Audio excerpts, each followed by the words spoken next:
something different about her, like she's got this special aura. She's so cute when she laughs. I'm making a web series inspired by the infamous LPS Popular by Sophie GTV. If you didn't grow up watching this show, it was basically a teen drama show about the rivalry between two girls and their struggle for popularity. It was especially popular with little kids who had unrestricted internet access in the 2000s. This video was meant to be a small update with the Q&A section, but a lot of the questions that y'all asked were things I already planned to talk about, so I'm just going to be answering your questions and adding any other remaining info that I was going to cover. So before we get into the Q&A, let me go ahead and cover the few things that I wanted to talk about. To make things less confusing, I'm going to be referring to the story in my rewrite videos as Story A. The new web series that I'm currently working on has a name, but I will refer to it as Story B for now. So I know almost everyone loved Story A, but Story B is really, really different. Story A pretty much followed the old show beat for beat. I just added different emotions in different contexts to the exact same events. But Story B has way more original concepts and things that just did not happen in Sophie's version. I know people hate almost anything new, but some things or characters I just had to change completely because I needed them to play a bigger role, and I needed to add more to the event or more to the character to accomplish that.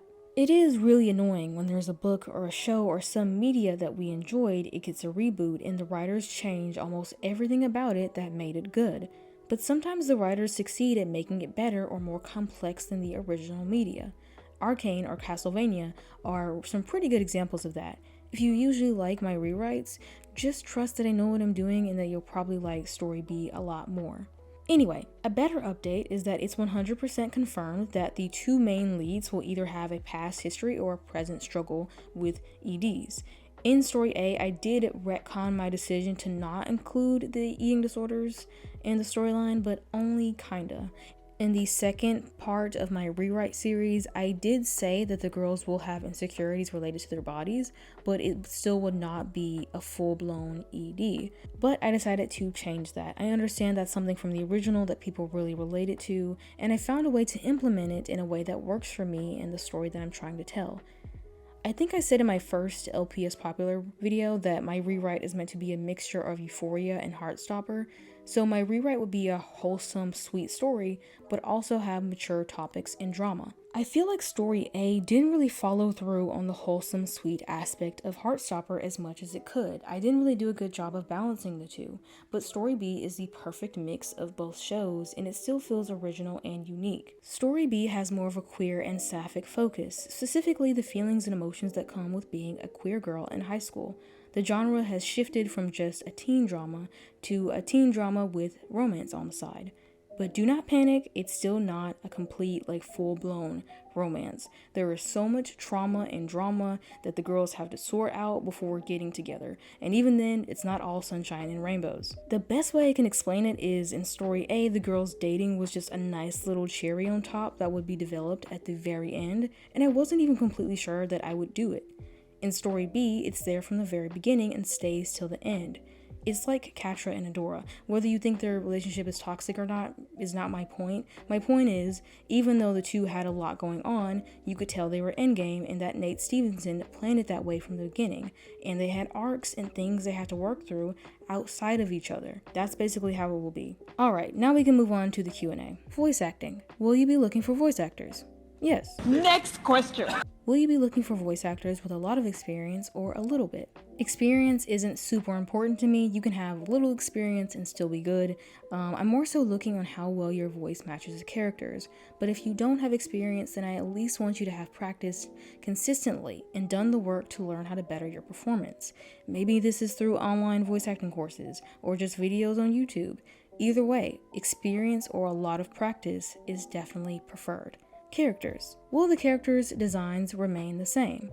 Yes and no. Characters' races and ethnicities will remain the same, but I'm going to enter a longer, more thought-out design process than the one I use in my usual videos. So pretty much everyone is going to get a new coat of paint, but some coats are more drastic than others. Are you going to rename any characters? Characters are either going to have different first names or different last names. This is to keep my characters distinct from the original. So when you Google Savannah Reed, my version of Savannah won't pop up because she has a different name. This is also because characters have ethnic or racial backgrounds, so they have different last names to account for that. Everyone has already asked most of my questions, but if this isn't going to be too big of a spoiler, are you adding more characters or removing any from the cast? If you mean the cast from my rewrite videos, I'm definitely adding more characters. I didn't get to talk about everyone from the original show before I ended the series, so I'll be adding the ones I didn't talk about. So Brigitte, Brooke's best friends, the parents, etc, etc. But if you mean am I adding any new characters on top of the canon established characters in Sophie's series, then no. Well, yes, I just remembered someone. Every single character in this new series is a character from Sophie GTV's show. There's no fanon characters or anyone that was not already mentioned in the original show in this web series, except for Brooke's dad. Since there's not a lot about him, I had to fill in a lot of the blanks on his appearance and his personality, his name, so he is kind of a fanon character. Am I removing anyone? No, I don't think so. Every character I talked about in my rewrite videos will be in this new series, and I pretty much added every character from the original, even minor side characters and characters we still don't know a lot about. Format. How will it look visually? How are you planning to showcase the series? I'm planning to do it in a visual novel-like format, but I will take measures to make sure it feels less like a visual novel and more like a show. More important scenes will be drawn from scratch, but for dialogue I plan to use sprites and drawn backgrounds. I really don't want to have the sprites on screen for too long, just so we can stay away from that visual novel feel. My vision is that most scenes are drawn from hand, or I just have a billion versatile sprites. Maybe I can even learn blank animations so it'll be a little more fun to look at or feel a little more real. How many seasons are you planning to make, and are we allowed to make fan art? As of right now, there's 2 seasons. The fan art thing is kind of complicated. Of course, I don't mind, but if anyone gets interested or excited about the web series because of your art, you don't really have much to tell them or anywhere to direct them because I have nothing to show for it. No trailer or demo video. I don't even have a script yet, which is on me. I shouldn't have started talking about this when I'm still in the writing process. So yes, you can make fan art, but if anyone asks where they can check it out or something like that, maybe just direct them to this video or the project's social medias. Will it be the humanized version you drew, or will it be animals again? Will it use stop motion, or will it be drawn? I know some people were a little disappointed with the human approach, but I just wanted something different. Most of the fandom draws furry versions. There are already animals in the original and MLP Fever's reboot. There's no official humanized version of the series as far as I know, so they will remain humans. And I've always wanted to tell a story with stop motion and dolls like most popular girls in school, but the characters communicating expressions is a problem I'm not sure how to get around, so that's why I'm going the visual novel route. Will you still call the show LPS Popular or just Popular? I'm really bad at names. It just doesn't come to me a lot of the time. But no, I definitely didn't want to call it LPS Popular because there's no LPS anymore. I didn't want to call it Popular either because it's no longer just about popularity and the drawbacks of it anymore. I do have a name for it now, but if you want to know what it's called, you gotta look at the social media pages I've linked in the description, and while you're doing that, go ahead and follow. Not sure if there's anything on the TikTok yet, but follow anyway. I'll probably have LPS Popular inspired underneath the new title because even though the story is so different, there are so many elements from Sophie GTV's series. Have you always wanted to start a webcomic?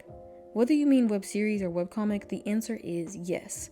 Before this project, I had a main story I had been building on and writing since middle school. The story has 2 male leads named Lucen and Micah, with a very elaborate 3-act story that follows the forbidden love trope.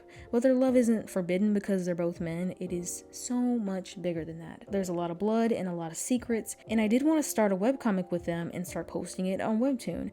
But I realized there were more cons than pros when it came to working with Webtoon if you wanted to profit off of your work. Then I had the idea to create my webcomic but put it in a video format on YouTube, have voice actors and sound effects, and make it a web series. But I thought it best to capture an audience or a following with commentary before I introduced my characters, which is how we got Girl Delinquent. And that was the plan until now. Now I've decided to produce this LPS popular web series instead of creating my main story. This was to give me experience with voice directing, managing funds, budgeting, marketing, and just more art experience too, before I moved on to my magnum opus. LPS Popular as a web series was supposed to be a dummy project, a practice run before I moved on to my main story that means the world to me. But that backfired because this story also became my magnum opus. But whatever, I do really want to get this right, but I'm still going to accept this as a learning experience. The plot. I don't know if this is too close to the plot, but just curious since this has inspiration from Euphoria, will it also deal with substance use/abuse as well? I do briefly tackle the feeling of getting too high for the first time, the paranoia and panic that comes with that, like not in a fun comedic way, like truly believing you're gonna die and spiraling a bit from that, but if you mean the long struggle and turmoil of addiction to hardcore substances, no, there's nothing like that. We do cover a very toxic relationship, but nothing like Nate and Maddie's relationship in Euphoria. Will this be taking place in the 2000s? Nope. I know that the 2000s teen girl is like a whole aesthetic, with the MySpace and the status updates and the flip phones, but I wasn't a teenager in the 2000s. I was a kid, and so were most of the people who watched this show, and that's an entirely different experience. I had a Zuzu pet and an iDog and a password journal. My family was broke. Where did I get all this stuff from? I wasn't eating at the food courts at the mall with my friends. I had kid cuisine. I want to write about something I know and what a lot of LPS popular fans know. So our main characters are like us. They are kids in the early 2000s and are teenagers/young adults in the current day. Would we also see different point of views like Brooke's friends? Yes, I didn't mention Brooke's friends much in the rewrite videos, but they're very important to our main cast in the first season, and we learn more about them and their personal lives in season 2. Would the series have more problems/issues other than Savannah and Brooke? Maybe that surrounds Sage, perhaps, or Tom? Yes, Sage and Tom have their own problems that come with being in high school and just growing up as a whole, but we mostly tackle this in season 2. When do you think you might be done? Best case scenario, this will probably take me at least 2 years to put together. First year will be spent finishing the outline for season 1 and 2, writing the script for season 1, budgeting, redesigning the characters, creating the sprites, and the environments. Originally, I was going to wait until I had art and concepts created before I started promoting and marketing the series, but I may start promoting it while I'm still in the writing process. Year 2 will be spent creating a demo, drawing some of the scenes needed for the episodes, and raising money through a Kickstarter. The demo will be the first 5 minutes of episode 1, season 1. This first 5 minutes and any promotional voice acting will be fully funded out of my own pocket, but the rest of season 1 will be funded by Kickstarter. It could take longer, the rest just depends on how long it takes to raise money. Once it's all funded, then I can start the casting calls to get official voice actors. While I plan to have every sprite in every environment needed for season 1 done after the first year, I still won't have all of the in-between scenes needed for season 1. The way it will probably go is I'll be releasing 1 episode a month so I can have proper time to work on the scenes for that episode, editing, and my schoolwork. As I mentioned before, I only started commentary because I wanted to build a fan base before I started introducing my characters. That's kind of why I do the rewrite videos. I'm really more of a writer than I am a commentator, but while I work on the web series behind the scenes, I'll still be uploading rewrite and commentary videos. Once the web series finally gets to YouTube, it'll probably be the end of commentary on this channel for a while. I'm really not sure I could do both. But until the first few episodes are done, you guys are going to get commentary and rewrite videos for at least 2 more years. After that, the commentary will go into the closet and the web series will step out onto the stage. And if I'm able to, I'd kind of like to keep making web shows. Like I said, I still have that 3-act bloody forbidden romance drama that I've been working on. I want to tell that story in the same way or in a similar way. So if everything goes right, commentary might stay in the closet forever on this channel. If you like those videos, appreciate them while you can. Rest assured that I adore this project and want to see it through. Even though I'm 90% sure I have ADHD, I've noticed that motivation and focus are not a problem for me on this project. I know I sound like I'm 8 years old, but I'm actually 20, I have university to worry about and scholarships to pay for it. And I am working on this behind the scenes. So if I don't mention it for a while, please don't assume that the project is dead. If I no longer want to work on it, I will come out and let you guys know. Please be patient because there are a lot of steps to this process and a lot of things that can go wrong. Anyway, thanks so much if you got this far. Don't forget to follow the social media links in the description. Showing any kind of support for the series is really helpful. And you know what? If you got this far, comment what you think their school mascot should be. Like, I don't know if fancy academies have school mascots, but I haven't really thought much about it. I've just mostly been thinking about the characters and like the big major like events instead of like the tiny details. So comment what you think their school mascot should be. Anyway, that's it. I'm done talking. I will see you in the next video. Bye.